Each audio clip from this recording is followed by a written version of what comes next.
లేడీస్లో egg problems ఏ age నుంచి face అవ్వడం స్టార్ట్ చేస్తారు? హలో ఎవ్రీవన్, నేను doctor Mounika, consultant, fertility expert, 49 hospital, LB Nagar, Hyderabad. ఇప్పుడు లేడీస్కి అండ్ మెన్కి, సో ఆడవాళ్ళకి మగవాళ్ళకి అండి ఒక మేజర్ డిఫరెన్స్ ఉంది. అదేంటి అంటే ఇప్పుడు మగవాళ్ళల్లో కణాలు లైఫ్ లాంగ్ చనిపోయేంత వరకు కొత్త కొత్త బ్యాచెస్ కణాలు ఉత్పత్తి అవుతూనే ఉంటాయి, వన్స్ ఇన్ 2 to 3 months. కానీ లేడీస్కి అలా జరగదు. సో మనం ఒక చిన్న ఫీటస్ మన మదర్ పొట్టలో ఉన్నప్పుడే మనం ఎన్ని ఎగ్స్తో పుట్టబోతున్నాము అన్నది డిసైడెడ్ అనమాట. సో మనం పుట్టడమే యాజ్ అ బేబీ ఒక గర్ల్ ఫిక్స్డ్ నెంబర్ ఆఫ్ ఎగ్స్తో పుడుతుంది. ఆ గర్ల్ అన్నది పెరిగే కొద్దీ, ఏజ్ ఎక్కువయ్యే కొద్దీ డైలీ బాడీలో ఏవో కొన్ని ఎగ్ నెంబర్స్ చనిపోతూనే ఉంటాయి.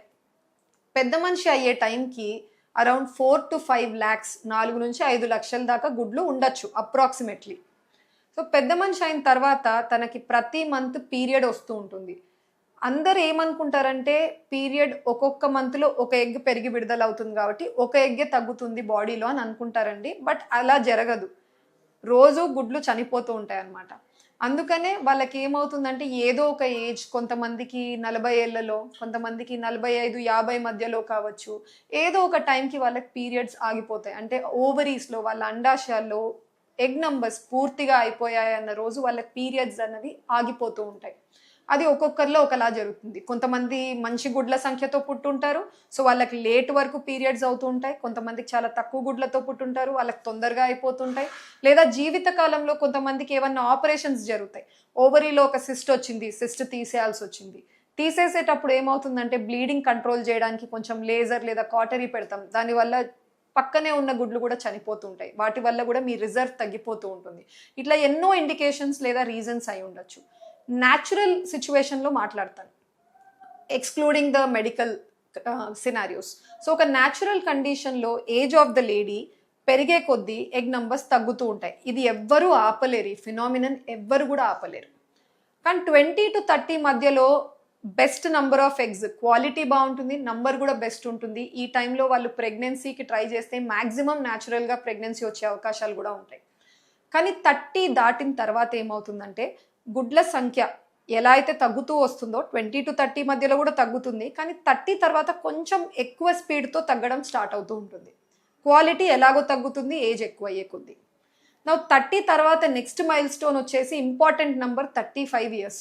సో ఈ 35 దాటిన తర్వాత ఈ ఏ వేగంతో అయితే గుడ్లు తగ్గుతున్నాయో బాడీలో, ఇది ఇంకా కూడా ఫాస్ట్ అయిపోతుంది అనమాట. అండ్ క్వాలిటీ తగ్గిపోవడం కూడా ఫాస్ట్గా ఉంటుంది. ఎందుకు ఏజ్ ఎక్కువ అయ్యే కొద్దీ నంబర్తో పాటు క్వాలిటీ కూడా తగ్గిపోతుంది? ఇప్పుడు మీ చర్మం ఉంటుంది, స్కిన్ ఉంటుంది. ఇప్పుడు ఈ 20sలో ఉన్నది, 30sలో ఉన్నది, 40sలో ఉన్న వాళ్ళకి ఒకటేలా ఉంటుందా అండి? డిఫరెన్స్ ఉంటుంది. ఎందుకు ఉంటుంది? బయట ఉన్న పొల్యూషన్కి, మనం తినే జంక్ ఫుడ్కి, అన్ని సిచ్యువేషన్స్కి ఎక్స్పోజ్ అయ్యి డ్యామేజ్ అవుతూ వస్తాయి. సో ఎగ్స్ కూడా బాడీలో పుట్టినప్పటి నుంచి ఉన్నాయి కాబట్టి వాటికి కూడా ఏజ్ ఇంక్రీజ్ అవుతూ ఉంటుంది. కాబట్టి older age lady eggs, young age lady eggs ఉన్నంత స్ట్రెంగ్త్ వాటికి ఉండవు. అందుకనే మేము ఏమంటామంటే 35 వచ్చినంత వరకు 1 year వరకు ట్రై చేయండి ప్రెగ్నెన్సీకి. ప్రెగ్నెన్సీ కలగలేదంటే వెళ్ళి ఫర్టిలిటీ ఎక్స్పర్ట్ని కలవండి అంటారు. కానీ అదే 35+ ఉంటే లేడీ ఏజ్ 1 year చెప్పం, 6 months వరకే ట్రై చేయండి. న్యాచురల్గా కాలేదు అంటే ఇమీడియట్గా వెళ్ళి కన్సల్ట్ అవ్వండి, చెక్ చేయించుకోండి అని చెప్తాం. ఎందుకంటే టైం ఇంపార్టెంట్ అయిపోతుంది 35 దాటినప్పటి నుంచి. తర్వాత ఏదో రకంగా ప్రెగ్నెన్సీ వచ్చింది అనుకుందాం, ఆ ఎగ్తో మనకు ప్రెగ్నెన్సీ వచ్చింది. ఒక 20 to 30 మధ్యలో వచ్చిన ప్రెగ్నెన్సీకి, ఒక 35+ లేదా 40+ లేడీకి వచ్చిన ప్రెగ్నెన్సీకి రెండు కంపేర్ చేస్తే 40+ లేడీలో ప్రెగ్నెన్సీ వచ్చినప్పటికీ ఆ ప్రెగ్నెన్సీ మిస్క్యారేజ్ అయ్యే ఛాన్సెస్ చాలా రెట్లు హై ఉంటాయి. లేదా ముందుకు వెళ్ళిన బేబీలో ఏదైనా ప్రాబ్లం ఉంది అని ఎన్టీ స్కాన్లోనో, టిఫా 5వ నెలలో చేసే టిఫా అనామలీ స్కాన్లోనో బయటపడే ఛాన్సెస్ కూడా ఎక్కువగా ఉంటాయి.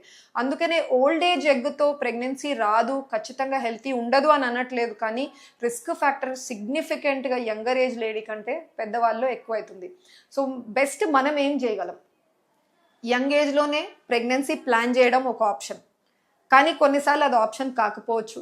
బికాస్ కెరియర్ ఈజ్ ప్రయారిటీ కొంతమందికి, లేదా ఫినాన్షియలీ వెల్ సెటిల్డ్ ఉండకపోవచ్చు, family is not ready for a child right now. So అలాంటి వాళ్ళు ఏం చేయొచ్చు అంటే మీ ఎగ్స్ని మీరు ఫ్రీజ్ చేసుకోవచ్చు. ఆ యంగ్ ఏజ్లో తీసిన ఎగ్స్ని మీరు సోషల్ ఫ్రీజింగ్ చేసుకొని లేటర్ ఆన్ మీరు ఎప్పుడైతే ప్రెగ్నెన్సీకి ముందుకు స్టెప్ వేయాలనుకుంటున్నారో అప్పుడు ఆ ఎగ్స్తో మీరు ఎంబ్రియోన్ తయారు చేసి మీ యూట్రస్లో ట్రాన్స్ఫర్ చేసుకోగలరు. దీనివల్ల ఏంటంటే ఒక హెల్తియర్ ప్రెగ్నెన్సీని మీరు పొందే అవకాశాలు ఉంటాయి. Thank you.